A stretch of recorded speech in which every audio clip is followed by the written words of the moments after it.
Hello everyone, I'm Lisa Anderson, a Project Director eClinical in the Department of Quality Measurement at the Joint Commission. I would like to thank you for joining us for our Pioneers in Quality 2018 through 2019 Expert to Expert series. Today, we will be focusing on the STK-5 and AMI-8a eCQMs.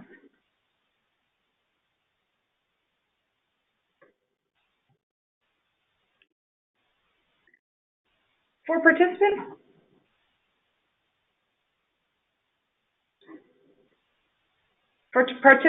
that would like to use the closed captioning service, please see the link on this slide.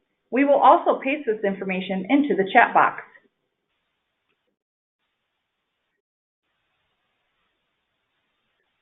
With the transition to clinical quality language, CQL, for eCQM starting with January 1, 2019 data collection and 2020 data submission, we heard many requests from hospitals and health systems for in-depth sessions for each eCQM as pertains to the CQL expression language.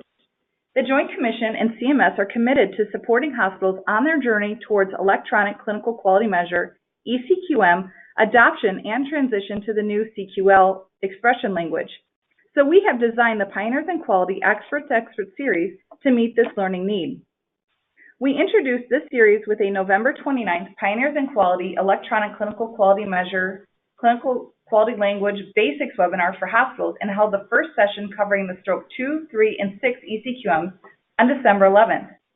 At the end of this session, participants will be able to apply the concepts learned about the new CQL expression language for the Stroke 5 and AMI-8a eCQMs, identify common issues and questions regarding Stroke 5 and AMI-8a eCQMs, and prepare to implement the CQL expression language for the 2019 eCQM reporting year, which is the 2020 data submission.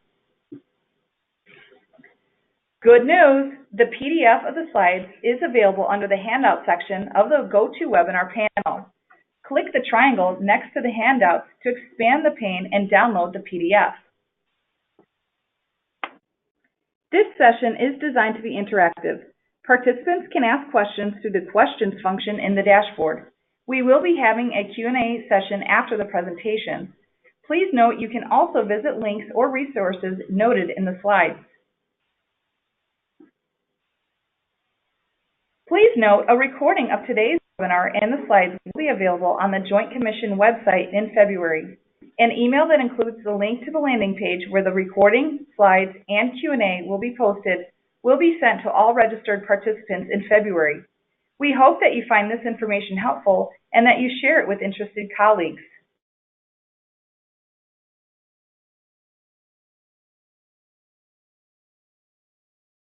CE credits are offered for all of our Pioneer in Quality webinars. This webinar is approved for 1 continuing education credit for Accreditation Council for Continuing Medical Education, American Nurses Credentialing Center, American College of Healthcare Executives, California Board of Registered Nursing, International Association for Continuing Education and Training, and Certified Joint Commission Professionals Recertification Credit. CE, CME, CEU credits are available for the live audio only. Credits will not be available for webinar replays. To claim credit, you must have individually registered for the webinar, listen to the live webinar in its entirety. Only those listening live will be eligible to receive credit. Completed a post-program evaluation/attestation. The program evaluation/attestation link will be sent to participants' emails after the webinar. Printable certificates will be sent via email 2 weeks after the session. All participant CE certificates will be sent at the same time. If you are listening with colleagues and did not use your own link or phone line to join, you can still obtain CE credit if you meet these 3 criteria. An automated email after this session will provide information on how to access the survey. For more information on the Joint Commission continuing education policies, please visit http://www.jcrinc.store/learning-events/continuing-education. The following staff and speakers have disclosed that neither they nor their spouses or partners have any financial arrangements or affiliations with corporate organizations that either provide educational grants to this program or may be referenced in this activity. Lisa Anderson, MSN RN Project Director, eClinical, Department of Quality Measurement. Mia Navarra, MSN RN Associate Project Director, eClinical, Department of Quality Measurement. Karen Kolbus, MBA, BSN, Associate Project Director, Department of Quality Measurement. And Lynn Perrine, MSN RN, Senior Nurse Informaticist, Lantana Consulting Group. I am now going to turn over the webinar to Mia and Karen for their presentations regarding Stroke 5. Thank you, Lisa, and good morning, everyone. Stroke is a leading cause of death and disability in the United States, and early antithrombotic therapy has been shown to reduce morbidity and mortality post-stroke. The Stroke 5 antithrombotic therapy by end of hospital day 2 measure captures the percentage of ischemic stroke patients who receive antithrombotic therapy on the day of or the day after hospital arrival. Clinical practice guideline recommendations from the American Heart, American Stroke Association recommend that 325 milligrams of aspirin should be administered within 24 to 48 hours of stroke onset. However, other antithrombotic medications administered on the day of or the day after hospital arrival will also meet the intent of the measure. Mia? Thank you, Karen. Before we dive into the measure specifications, I want to take a few minutes to provide a framework for today's presentation. CQL is the new clinical quality language used to write the measure specifications. And the goal for today isn't to teach you how to write CQL, but to help familiarize you to the CQL terminology so that you're better equipped to read and understand the specifications to support your organization. So a little forewarning to my clinicians out there, we will be somewhat technical in nature throughout the presentation, but with eCQMs, the technical jargon does impact the clinical intent of a measure. So it's very important to be acquainted with both aspects. Now, I'm hoping that this is a repeat for most of you, since the more you're exposed to it, the easier it is to consume. And for those that are new to eCQMs, I will do my best to keep it simple. But remember, these sessions are being recorded and will be accessible to watch again. And with that, let's go ahead and get started. And I want to start with a high-level overview of some of the CQL basics to set the foundation. So this diagram shows the evolution of the standards we use to create eCQMs. eCQMs consist of 3 components. First, we have the metadata, which uses the health quality measure format, or the H2MF, which is the basic electronic specification for the measure. The second thing we have is the data model. We use the quality data model, or QDM for short, which defines the relationship between patients and clinical concepts in a standardized way. And lastly, we have the logic. So as of January 1st, 2019, we made the transition from QDM to CQL. And the transition to CQL has been a big undertaking, but it does have its benefits. So from a technical standpoint, CQL simplifies the logic, making it easier for the system to compute. But more importantly, from a clinical perspective, CQL allows for more flexibility in the logic with better timing precision so that the logic can better be aligned with the clinical intent of a measure. So this is a screenshot of a human readable, and those that are new to eCQMs, human readable is the file format of the measure specifications for a person to read versus a computer. And the first thing I want to point out to you is if you look under the initial population, it's only referring to a single line. So you see here it says TJC.encounter with principal diagnosis and age. So this is a major difference from the QDM version where there were lines and lines of logic. Here with CQL, the logic is simplified into what we call definitions. And we title these definitions using more natural language to capture the meaning of the logic it represents. The second thing I want you to note are the definitions and the function sections. I've bracketed these two sections together as building blocks, which I will talk about a bit more in the next slide.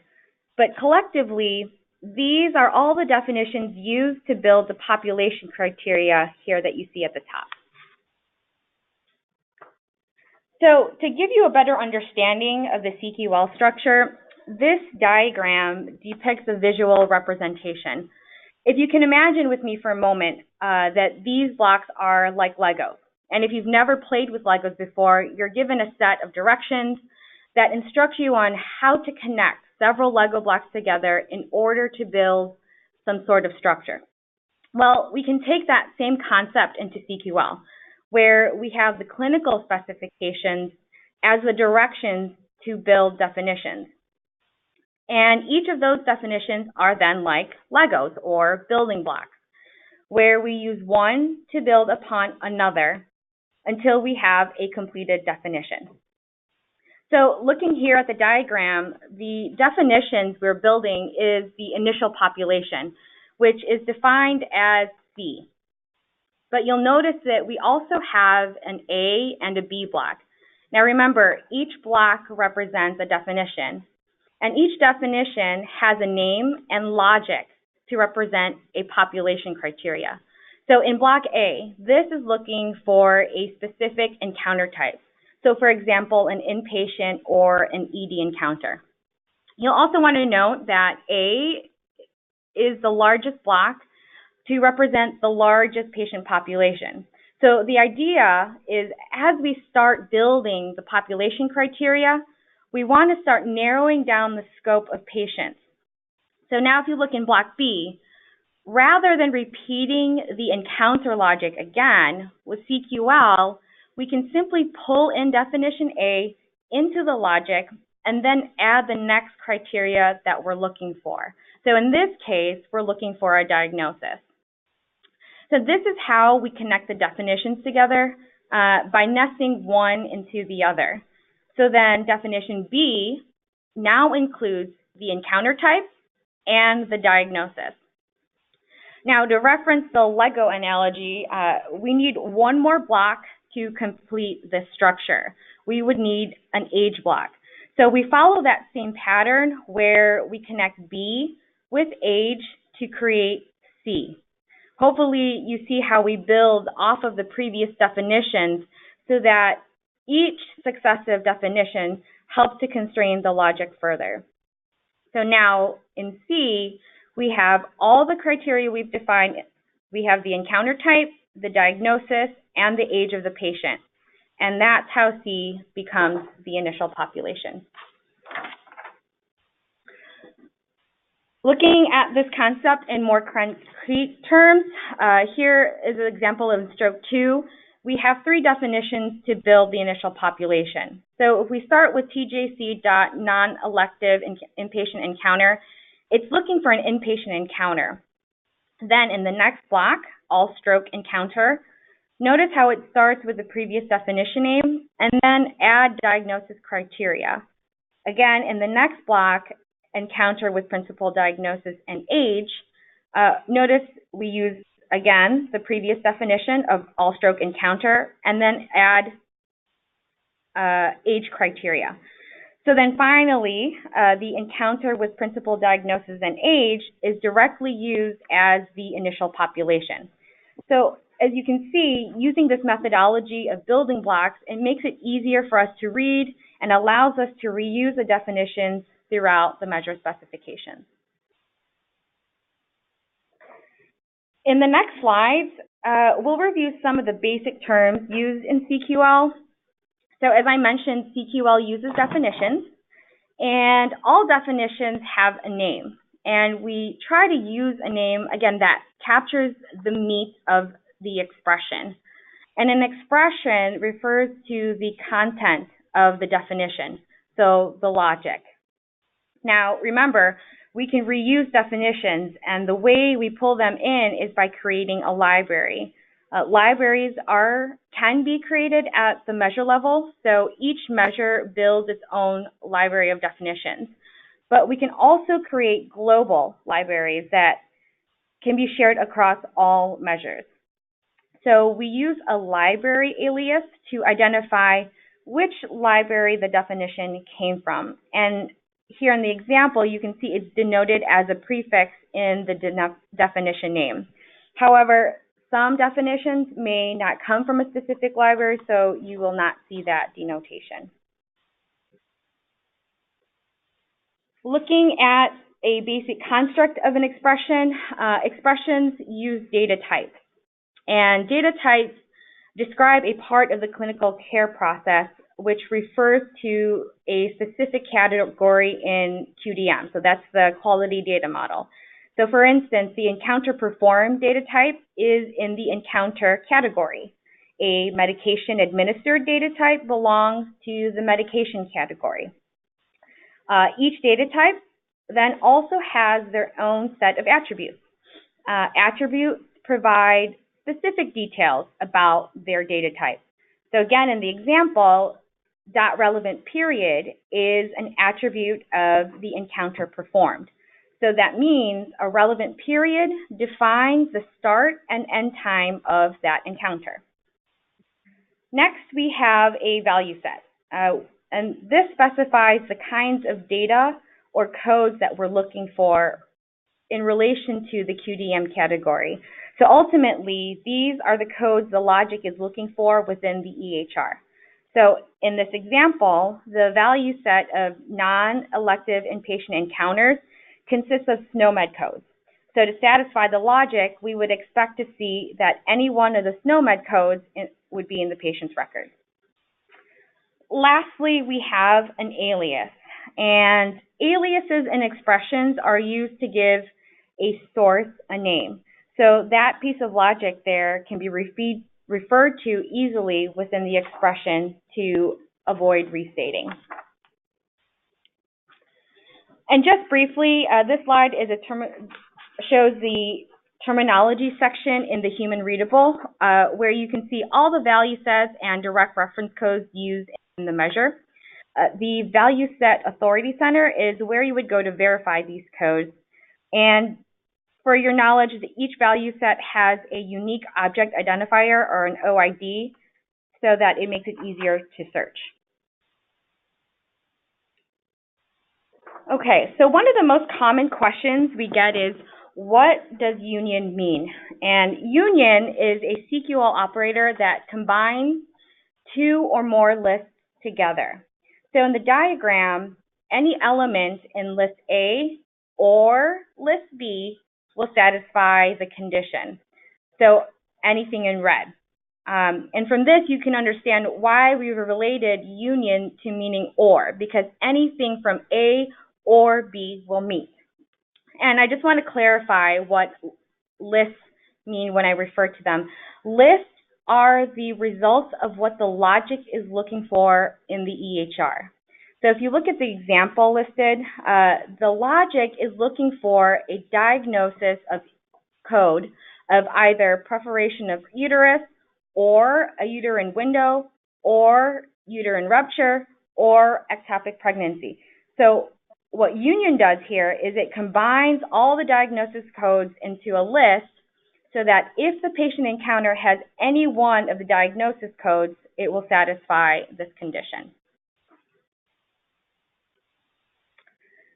Intersect is another common operator in CQL, which is only looking for the common elements between list A and list B.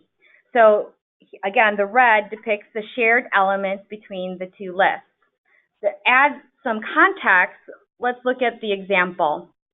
If list A returns a list of all inpatient encounters with age 18 years and older, and list B returns a list of all encounters with a CBC level, then the result of this intersection is a list of all inpatient encounters with age 18 years and older and a CBC level.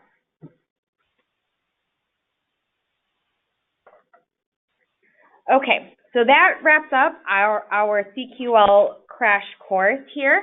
And I want to transition back now to Stroke 5, CMS 72 version 7. Again, the version is important to note since it is the version for the 2019 reporting year, which did take effect on January 1st. So the initial population reads, patients age 18 and older, discharged from inpatient care, non-elective admissions, with a principal diagnosis of ischemic or hemorrhagic stroke and a length of stay less than or equal to 120 days that ends during the measurement period. The definition for initial population is TJC encounter with principal diagnosis and age. And just so for clarity purposes throughout this presentation, I will not be referencing the library aliases when calling out each of the definition names. So starting at the base of the definition, the logic is looking for a non-elective inpatient encounter that is less than or equal to 120 days. The non-elective admissions value set, it intends to capture all non-scheduled hospitalizations. So that includes emergency, urgent, and unplanned admissions. And now going back to the attribute .relevant period I mentioned earlier, this is used to define the duration of the encounter to be 120 days or less, and also occur during the measurement period. And so to achieve that 120-day parameter, we use a CQL function called length in days, which calculates the difference between the start and end of a value. Moving on to the next block, so to speak, we pull in the non-elective inpatient encounter definition, since that's what we're building on. And we give it an alias of non-elective encounter. Remember, we do this to reference it throughout the logic. So again, the logic states that the non-elective encounter should also have a principal diagnosis of hemorrhagic or ischemic stroke. Moving on to the final definition. Notice we pull in the all stroke encounter definition, and we add age parameter using the patient's birth date. And we use a function called calendar age in years at to calculate the patient's age at the time of the start of the encounter. So in other words, the patient needs to be 18 years or older by the start of the admission. So now, once we have all the criteria met, encounter with principal diagnosis and age becomes directly the initial population. So once a patient qualifies into the initial population, the process moves to the denominator. And the denominator in this instance is a subset of the initial population and is only looking for patients with a principal diagnosis of ischemic stroke. So we start with the initial population definition, again highlighted here, to build our next population for the denominator. And here in yellow are the three definitions from the initial population that are carried through into the denominator. Again, we won't review since we just reviewed those. But as I mentioned, we're only looking for a principal diagnosis of ischemic stroke. So what I do want to point out here is that even though the initial population includes hemorrhagic stroke, we can still refine the population to only include ischemic stroke encounters as we move forward in the measure algorithm. And as a side, the reason hemorrhagic is included is because stroke was created as a measure set. So the initial population is shared with other stroke measures. Okay, so moving to the denominator exclusion. In this process, we're looking for patients who are to be removed from the denominator. So for stroke 5, we're looking for patients who have a duration of stay less than 2 days, patients with intravenous or intra-arterial thrombolytic therapy administered within 24 hours prior to arrival or any time during hospitalization, or patients with comfort measures documented on day or the day after arrival. Now, we use union to combine these definitions together. So remember, any one of these conditions will meet the exclusion. So looking at the first exclusion here, the definition is looking for patients who have a duration of stay less than 2 days. And we start with the ischemic stroke encounter since that is the qualifying encounter that moves through the measure algorithm. Here in the next clause, we use a function called hospitalization length of stay, which calculates the length of stay of the ischemic encounter to be less than 2 days. So moving to the next exclusion, the definition of encounter with thrombolytic therapy medications or procedures is looking for patients with intravenous or intra-arterial thrombolytic therapy administered within 24 hours prior to arrival. And as you can see, there are two nested definitions in order to build the final expression. We have the thrombolytic therapy medications or procedures and thrombolytic medication. So beginning with the thrombolytic medication, we are looking to see if TPA was given. In this next definition, it also allows for thrombolytic therapy to be captured as a procedure performed, which does allow for more flexibility in the EHR configurations, which I will come back to here in just a minute. So now in the final population definition, we pull in the thrombolytic medication or procedures definition and alias it as a thrombolytic therapy. Then we add timing criteria. So this is saying that the thrombolytic therapy must occur 24 hours or less before the start of the hospitalization. Okay, so now going back to the ER configurations I mentioned, this procedure performed is to account for a requested workflow. So within the intravenous or intra-arterial thrombolytic therapy value set, we included an ICD-10 code of status post-administration of TPA in a different facility within the last 24 hours prior to admission to the current facility. It was included to allow for this code to be added to the patient's diagnosis list. But as we've learned of some challenges with this workflow, we are working on a better way of representing this intent during the 2019 annual update for the 2020 reporting year.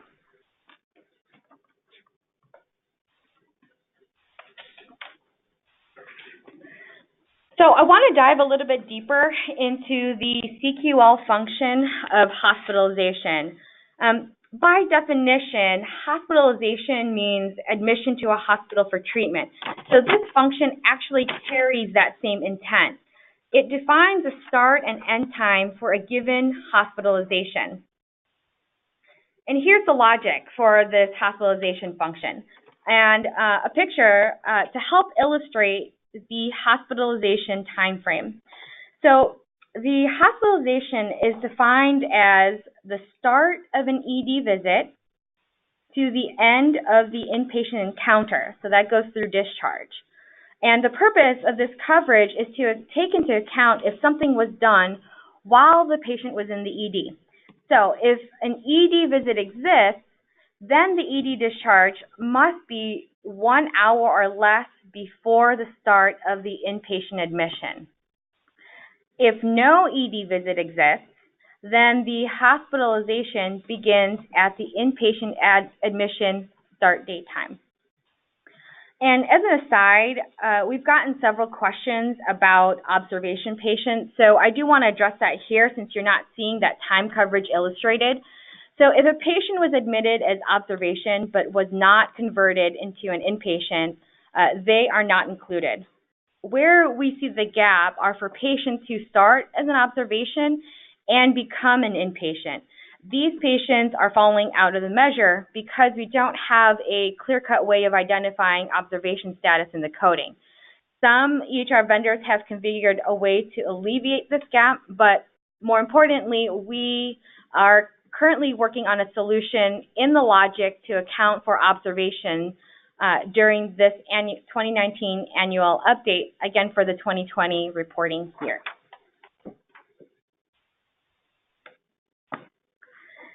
So going back to the exclusion, this logic is allowing for TPA to occur 24 hours or less prior to arrival. And I use air quotes with arrival because, as I noted, arrival is referring to the admission start date time of the ED or the inpatient encounter, whichever the portal of entry the patient is admitted to the hospital. So in this next expression, union encounter with thrombolytic medication, we use the same medication administered data type and hospitalization function. So again, the same time frame is inclusive of an ED visit if it exists.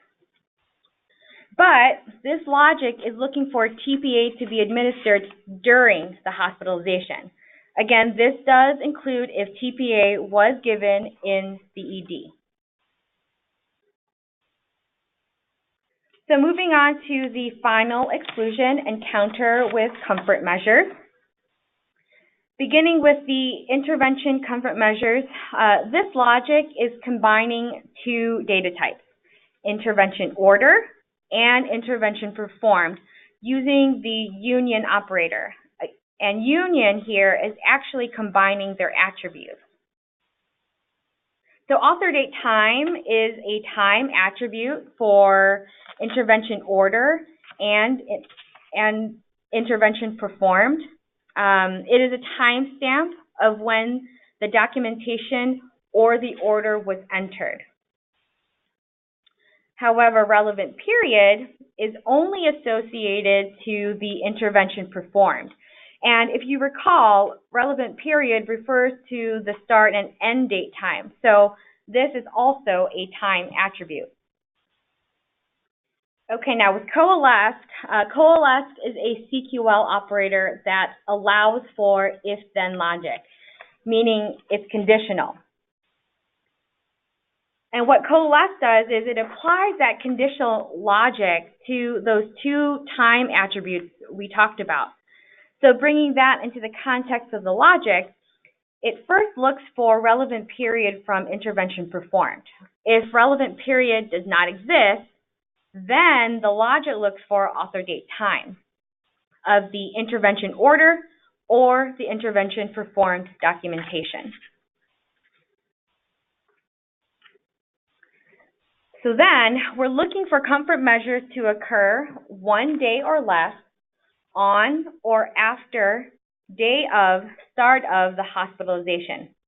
I know it sounds like a lot, so I want to break that down. And we've already reviewed the hospitalization and what that covers, so that's not going to change regardless of where it's used in the logic. 1 day or less on means any time on the day of the hospitalization.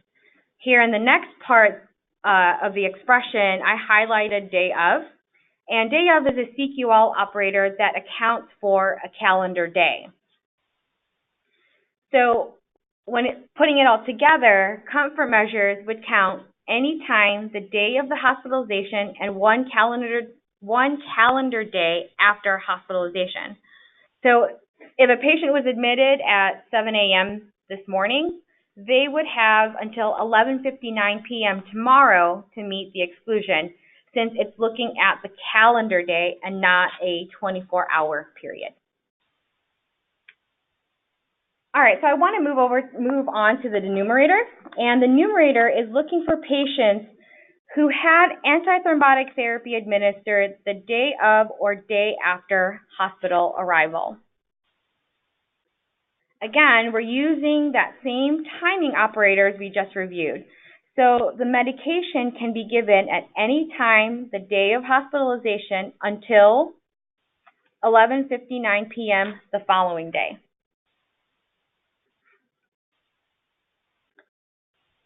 Okay, with the denominator exception, it's important to note the difference between an exclusion and an exception. And simply put, it differentiates in the way it processes. An exclusion is processed before the numerator. So a patient is excluded and never in the numerator. An exception is processed after the numerator. So in this case, we have a patient that has a principal diagnosis of ischemic stroke, but they do not receive antithrombotic therapy the day of or day after hospital arrival. So now the process flows to the Denominator Exceptions, and it checks for a reason why the medication was not given. And this is also called a negation rationale. A negation rationale looks for a reason why something was not done. So in this expression, we are looking for either a medical reason or a patient refusal for the antithrombotic therapy medication not given.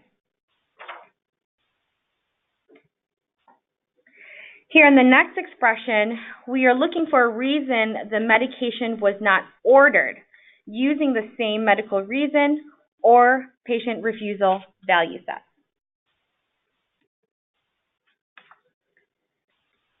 And in this definition, this is a roll-up to combine the antithrombotic order and the antithrombotic administration reasons for not done into one definition.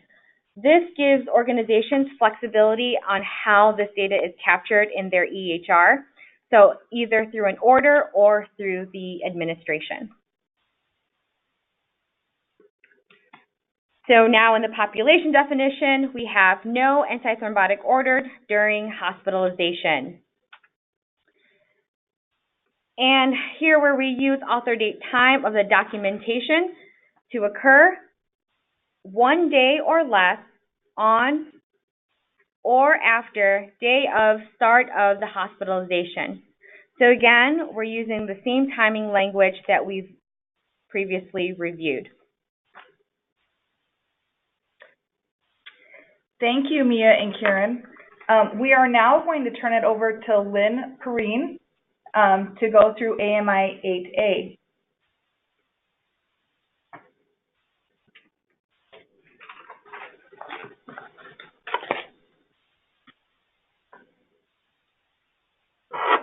Lynn, if you're talking, you might be muted.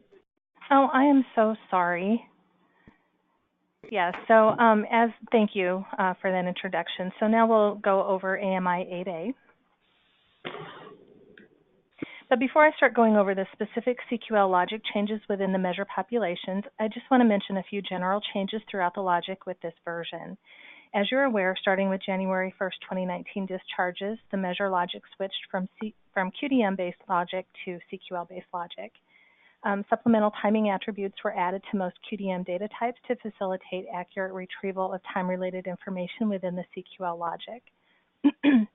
Information on CQL and specific versions of the new standards in use for CMS reporting periods, as well as the QDM user guide, can be found at the eCQI Resource Center. Links are included for you on the resource slides at the end of this presentation. In the header, we revised the wording within the measure description to make the language clear and concise. We removed the guidance statement related to the primary percutaneous coronary intervention because CQL allows us to explicitly express it using the first operator, and we updated the numerator statement to align with the CQL-based logic updates. Finally, we updated value sets to add new codes and delete inactive codes as part of the annual measure maintenance process. In the endotracheal intubation value set, we added 3 ICD-10 procedural codes. In the acute or evolving MI value set, we added 1 SNOMED CT code. And in the payer value set, we added 11 source of payment codes and deleted 3 others. It's important to note that these source of payment code changes were made to all of the measures, not just to AMI-8a. This measure is described as acute myocardial infarction patients with a diagnostic electrocardiogram and ST segment elevation who receive a primary percutaneous coronary intervention during their hospital stay, and the time from hospital arrival to PCI is 90 minutes or less. The initial population narrative is comprised of inpatient encounters of 120 days or less and ending within the measurement period for patients who are 18 years or older at the time of hospital admission and who have a principal diagnosis of an acute or evolving myocardial infarction. Shown here is the initial population that contains 2 building blocks, inpatient encounters, and AMI encounter. So let's take a look at each block. The inpatient encounters and AMI encounters definitions are the building blocks for the initial population. Starting from the top, the first block determines if the encounter stay was less than or equal to 120 days and if it was during the measurement period. This is done by using another building block called length in days, which is a CQL function that calculates the difference between the start and end date of the encounter, also known as a value. Relevant period addresses the time between the start of an action to the end of an action. Each data type using relevant period defines specific definitions for the start and stop time for the action listed. You'll note that global precedes the length in days and calendar, age, and years at blocks. This is because they're located in the MAT Global Common Functions library instead of the measure library. Using the Global Common Library helps reduce duplication and maintains consistency across measure specifications. The alias global is used to pull the logic from the MAT Global Common Functions library. The second definition used to build the initial population logic is the AMI encounter. Like the inpatient encounters definition, the AMI encounter also uses a global common function to build it. Toward the bottom of the screen, you can see the global calendar, age, and years at function. This function is used to calculate the patient's age at the time of the start of the encounter, since the patient needs to be 18 or older at the start of the admission to meet the population criteria.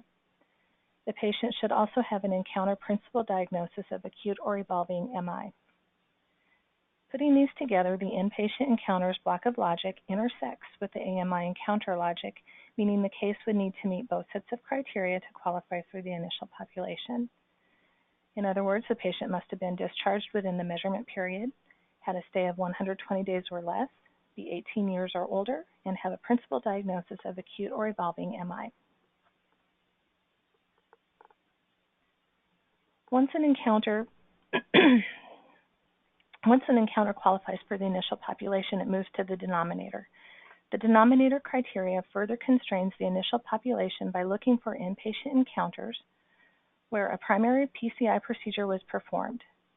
This PCI procedure is to be the closest to the inpatient admission, but does not start after fibrinolytic therapy. And we're also looking for inpatient encounters where an ECG was performed. So the denominator begins by reusing the initial population definition that we just discussed and give it the alias of qualifying encounter. Next, as shown on the second line, we group several pieces of logic that we call first PCI by using the keyword let.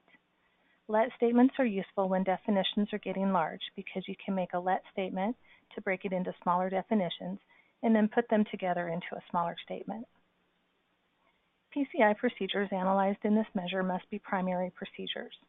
Primary includes emergent or urgent PCI procedures and not those described by the clinician as elective, secondary, or non-urgent. During the conversion from QDM-based logic to CQL-based logic, we removed the most recent QDM subset operator and now use first to capture that intent. You can see that the first PCI is determined by calculating if the PCI relevant period starts on or after the hospital arrival time. If this retrieve produces more than one result, the list is sorted by the start of the relevant period and the first instance is used in the calculation. In addition to determining the first PCI, the denominator logic also assesses if an electrocardiogram was performed either within 1 hour of hospital arrival time or during the hospital encounter. The timing piece of the logic assesses if the first PCI procedure was done within 1,440 minutes or less from the hospital arrival time and whether fibrinolytic therapy was initiated. If fibrinolytic therapy was done during the hospital encounter, the logic assesses if it was after the hospital arrival time and if it started before the first PCI procedure. Note again the use of global hospitalization and global hospital arrival time from the MAT Global Common Functions library. We'll break down each of these building blocks in the next slide. The denominator is made up of the initial population, which was covered in the preceding slides, and 3 additional definitions: PCI procedure, diagnostic electrocardiogram, and fibrinolytic. The PCI procedure definition is made up of the QDM procedure performed data type and the PCI value set. Data elements that meet criteria using the procedure performed data type should document the completion of the procedure indicated by the QDM category and its corresponding value set. The PCI value set is a grouping of ICD-10 procedure and SNOMED CT codes that identify patients receiving a PCI. Let's look at the previous slide for the timing. On the third line, we see the first PCI relevant period. The relevant period addresses the start time, which is the time the procedure begins, and the stop time, which is the time the procedure is completed. And timing here refers to a single instance of a procedure. The diagnostic electrocardiogram definition is made up of the QDM diagnostic study performed data type and the electrocardiogram value set. The electrocardiogram value set contains SNOMED CT codes that describe a standard electrocardiogram and is used to identify patients receiving an ECG.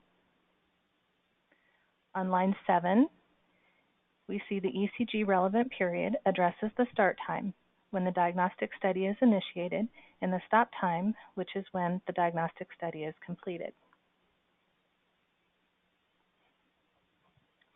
The fibrinolytic definition is made up of the QDM medication administered data type and the fibrinolytic therapy value set, which contains RX norm codes that identify generic and prescribable fibrinolytic agent medications that are prescribed for fibrinolytic therapy in patients with an episode of acute MI.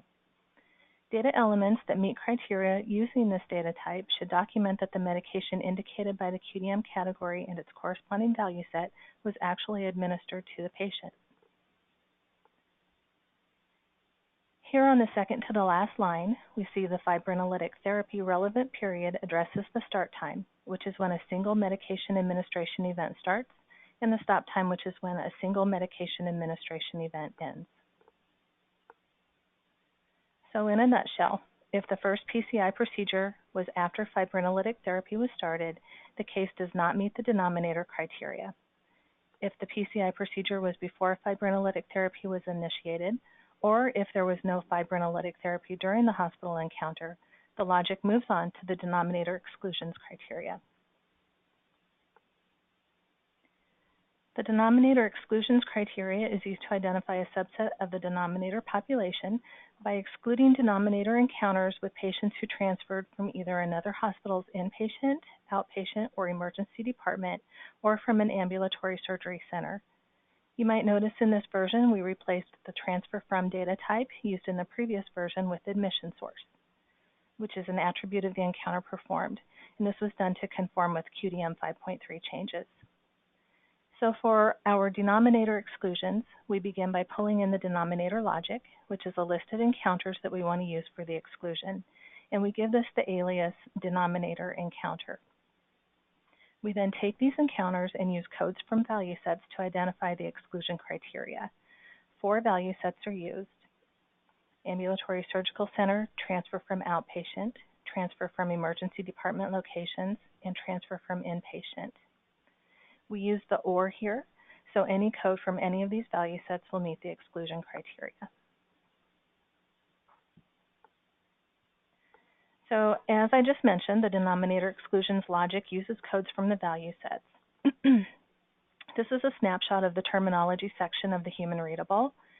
All value sets listed here are used within this measure.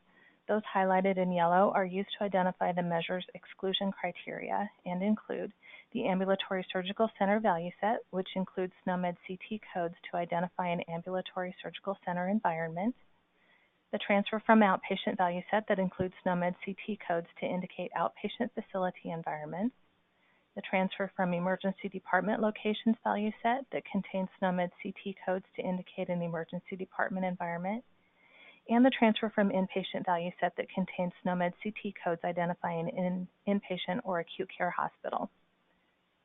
These value sets continue to include transfer from in their name, even though the QDM attribute was changed to admission source. I do want to let you know there is a known issue with the exclusion criteria logic.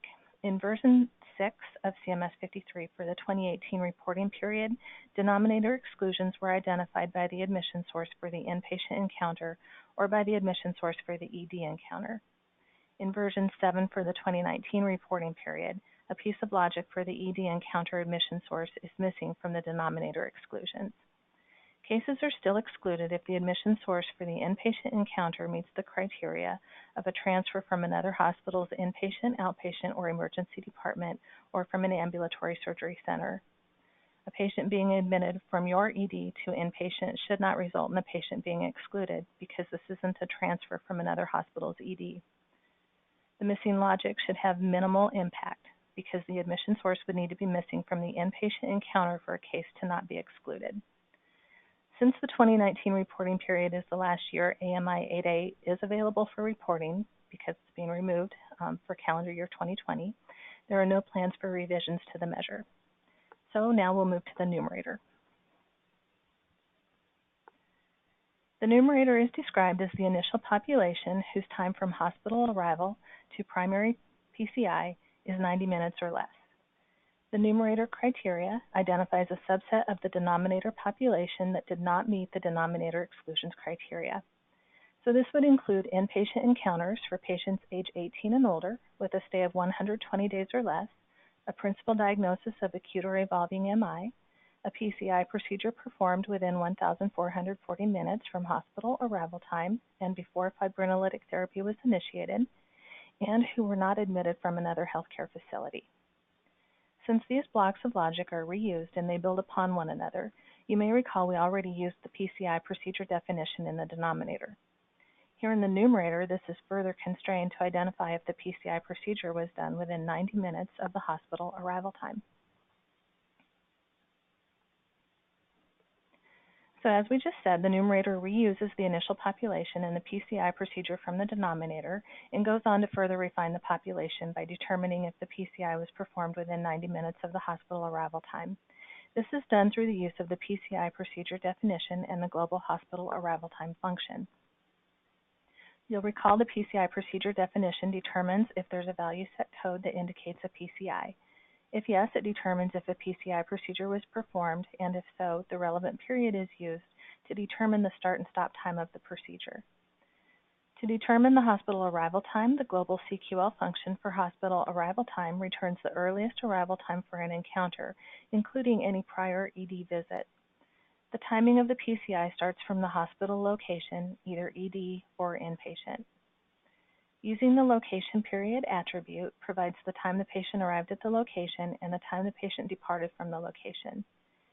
In conformance with QDM 5.3, in this version we modeled the location attribute for encounter performed to allow for describing the patient's presence in more than one location during an individual encounter. So if the patient was in more than one location during the encounter, the logic will sort the results and return the first location start and stop time. Denominator-eligible encounters that do not meet the denominator exclusions criteria or the numerator criteria move on to the denominator exceptions criteria. The denominator exceptions criteria identifies patients who did not receive a PCI within 90 minutes and have a documented reason. Documented reasons include a diagnosis of cardiopulmonary arrest, an endotracheal intubation procedure was performed, an aortic balloon pump insertion procedure was performed, or a ventricular assist device placement was performed. This is determined by using two definitions for the denominator exceptions criteria: the procedure exceptions within 90 minutes of arrival definition and the diagnosis exception definition. Union in this instance means or, so any of these conditions will meet the criteria. And we'll explore the use of these definitions on the next slide. The diagnosis exception definition begins by pulling in the inpatient encounters definition that was used in the initial population and looks for cardiopulmonary arrest diagnosis using the diagnosis data type. The QDM does not prescribe the source of the diagnosis data in the EHR, and diagnoses may be found in a patient's problem list, encounter diagnosis list, claims data, or other EHR sources. The preferred terminology for diagnoses is SNOMED CT, but diagnoses may also be encoded using ICD-9 or 10. The cardiopulmonary arrest value set used in this measure is a grouping that does include both SNOMED CT and ICD-10.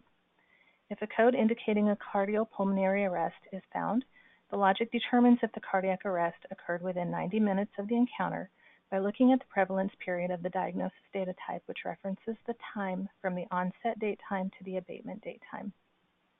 The exception procedures definition is built by unioning several procedure performed data types and value sets. You'll recall that data elements that meet criteria using the procedure performed data type should document the completion of the procedure indicated by the QDM category and its corresponding value set. Timing refers to a single instance of a procedure. The relevant period addresses the start time, which is the time the procedure begins, and the stop time, which is the time the procedure is completed. The value sets used in this definition include the endotracheal intubation value set, which is a grouping of ICD-10 procedure and SNOMED CT codes that identify patients receiving an endotracheal airway inserted into the trachea. The aortic balloon pump insertion value set includes SNOMED CT codes that describe insertion of an aortic balloon pump. And the ventricular assist device placement value set contains ICD-10 procedure and SNOMED CT codes that identify patients with ventricular assist device placement.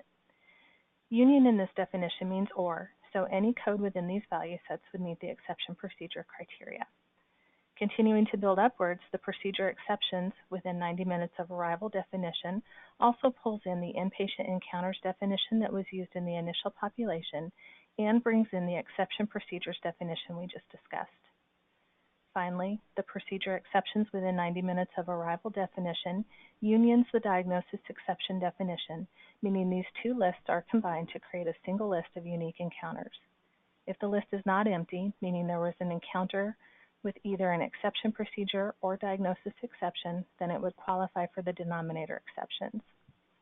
So you can see how we reuse previous building blocks of logic to put each population together, and how the logic criteria is built using smaller chunks of logic to compile the expression.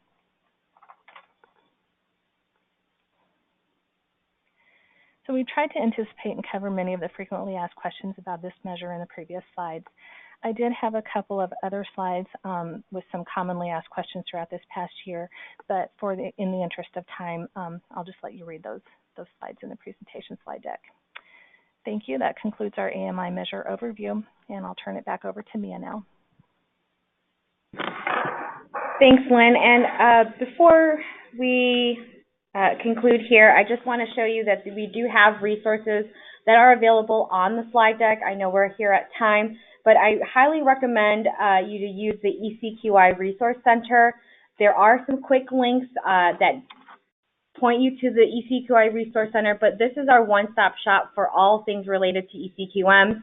So you can get the measure specifications, the technical release notes. Those are any changes that we've done throughout the annual updates or code system changes. And again, links to many educational resources to look at the standards for QDM, any previous education presentations, and also we have links to the Pioneers in Quality expert-to-expert replays and slide deck. So again, this is a valuable slide, so I highly recommend that you peruse this. Lisa? Great.